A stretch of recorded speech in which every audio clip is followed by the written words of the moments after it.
welcome back to my channel. My name is Uche. I'm a Nigerian mom living in Australia. In my channel, I share a whole lot of family experience. Anything that has to do with family, I share it in my channel. I also share Australian immigration news for people that would like to migrate to Australia and they are willing to do it by themselves. So my channel is all about do it yourself, because I and my family migrated in Australia in 2018 and we did all process by ourselves without using any agent. I also share cookings here because I love food. So I share what I make for my family. So maybe one or two people can pick one or two things that they would love and share with friends and family as well. I also share skincare routine because I believe our body is our temple, so we need to keep our body clean, healthy and glowing. It's a fun, filled, family, laughter kind of channel. So stick with me and we'll grow this channel together. In this video, I would like to share 8 things you do when you arrive Australia. Be it a migrant, be it a student, there are various things you need to do, but the 8 I'm talking about is the most important thing that will get you started. If you're new to my channel, I would like to say welcome. If you haven't subscribed to my channel, what are you waiting for? Please subscribe to my channel, like and share. Don't forget to click on the notification bell, so anytime I post a video, you'll be the first to be notified. So one of the 8 things you need to do upon arriving in Australia is number 1, before you get to Australia, you need to have made plans for a temporal accommodation, because you need where you would stay when you come down from flights. You know what I mean? You can get like Airbnb if you're a family or even a single person.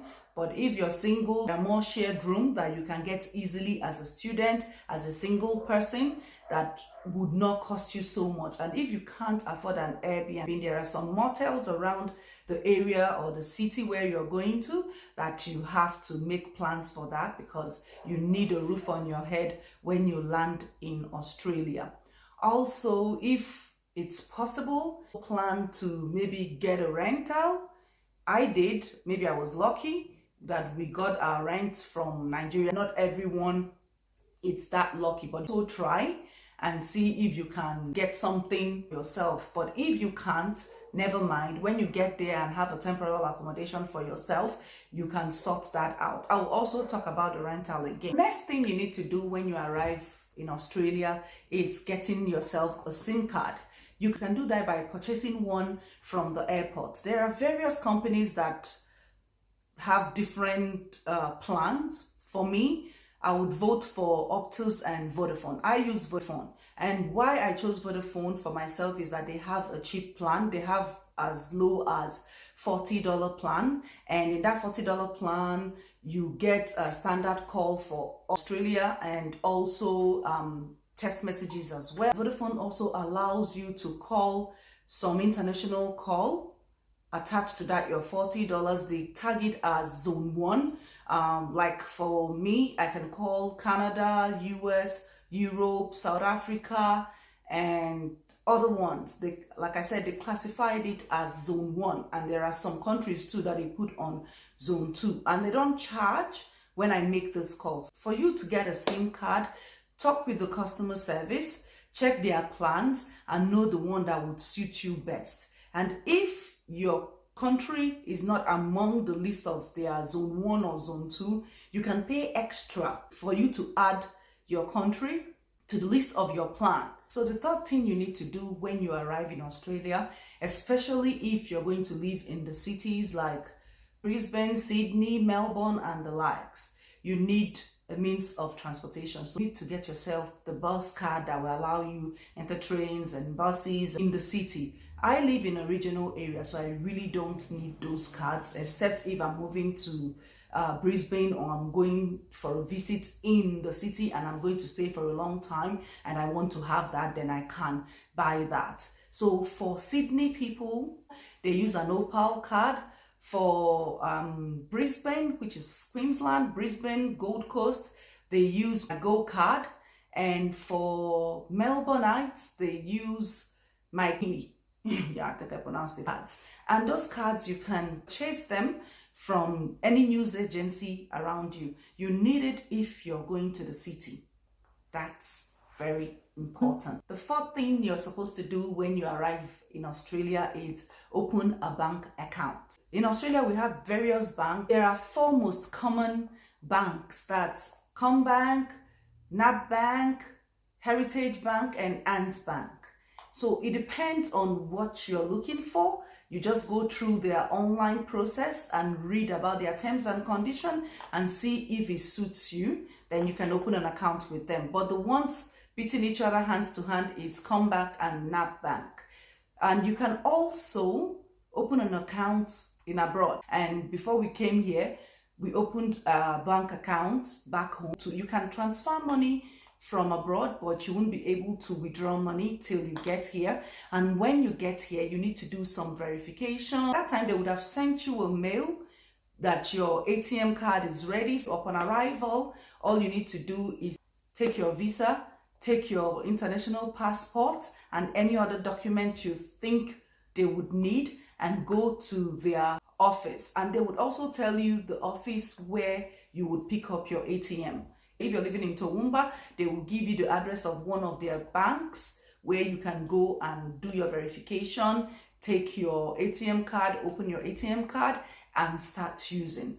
But like I said, before you choose any bank, please read their terms and conditions to be sure that their interest rate or that they are aligned with what you want. I would also want to add to the temporal accommodation. Now that you're in temporal accommodation, you also need your own house. You need to rent a house. Since you're still in Airbnb, or you're staying with a friend, or you're in a shared apartment, you need to start looking for accommodation. And the right place to look for accommodation is in realestate.com. I will leave the link in my description box, and also domain.com.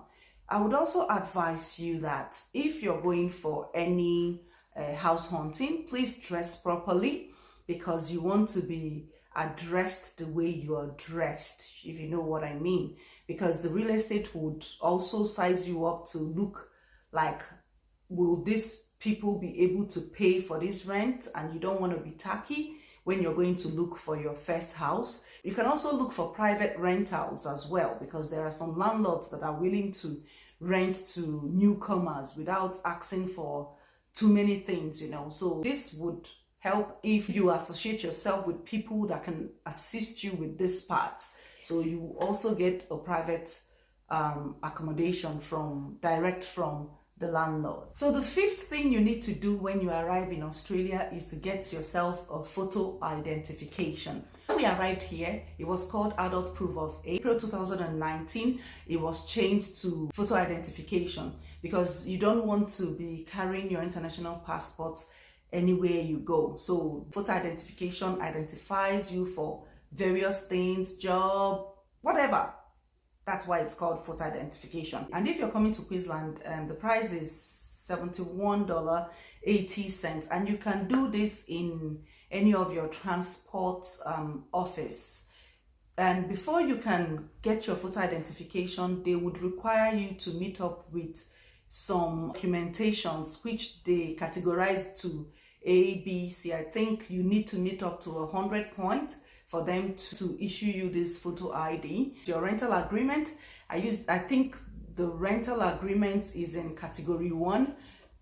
They will need your international passport, they will need your visa, they will also need your bank account, Australian bank account. Any other thing, if you're a permanent resident, you would also need your Medicare card, because it would give you points to make up for that 100 points that you need to apply for your photo identification card. And if you're coming to Queensland, I will drop the link in my description box. You can look at it and it will help and guide you on what you would need to bring along with you to the transport office and get yourself a photo ID. So the sixth thing you need to do is get yourself a private health insurance. It is very, very important that you have one once you arrive.